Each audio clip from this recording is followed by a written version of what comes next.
एक बुढ़िया माई थी जिसके हनुमान जी पूजा का बहुत नियम था। वह रोज़ एक रोटे का चूरमा बनाती, हनुमान जी को भोग लगाती और कहती, लाल लंगोटो हाथ में सोटो, ले बाबा तू साबुत रोटो। मैं तनु दऊ तड़ा पे तू मने दिए, बुढ़ापे बहू देखती सासू जी चूरमा बनाकर रोज़ रोज़ कहो ले जी है। एक दिन बहू ने कहा, सासू जी आपको भाई जितना थाली पुरसा कर लवे, लेकिन गांव में बांटने के लिए नहीं। बहू सासू को थाली पुरस्कर दे देती, सासू उसका आधा बजरंग बली को भोग लगा देती।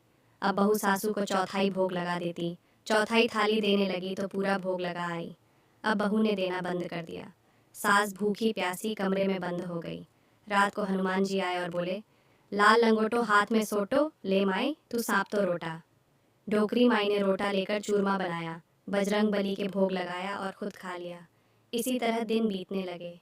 एक दिन बहू सोची, इतने दिन हो गए सासू जी बिना खाए पिए हैं, फिर भी मोटी तगड़ी हो रही है। पोता पोती को पीछे लगा दिया जाओ, देखो दादी क्या खाती है। बच्चों ने देखा। रात को हनुमान जी आए, रोटा दिया। बुढ़िया चूरमा बनाकर भोग लगाई और खुद भी खाई एवं बच्चों को भी खिलाया। सुबह बच्चे मौ को जाकर बोले, मौ मौ दादी के एक लाल मूंग का बंदर आता है और रोटा दे के जाता है। इधर घर में धन संपत्ति का विनाश होने लगा।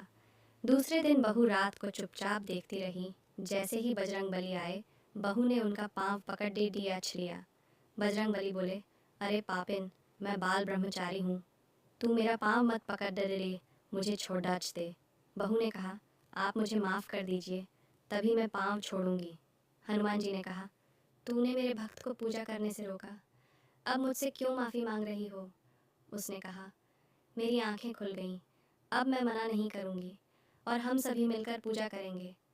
हनुमान जी ने कहा, जाऊं, अब सब ठीक हो जाएगा। उसके बाद बहू बेटा भी मौ के साथ हर मंगलवार को हनुमान जी की पूजा करने लगे।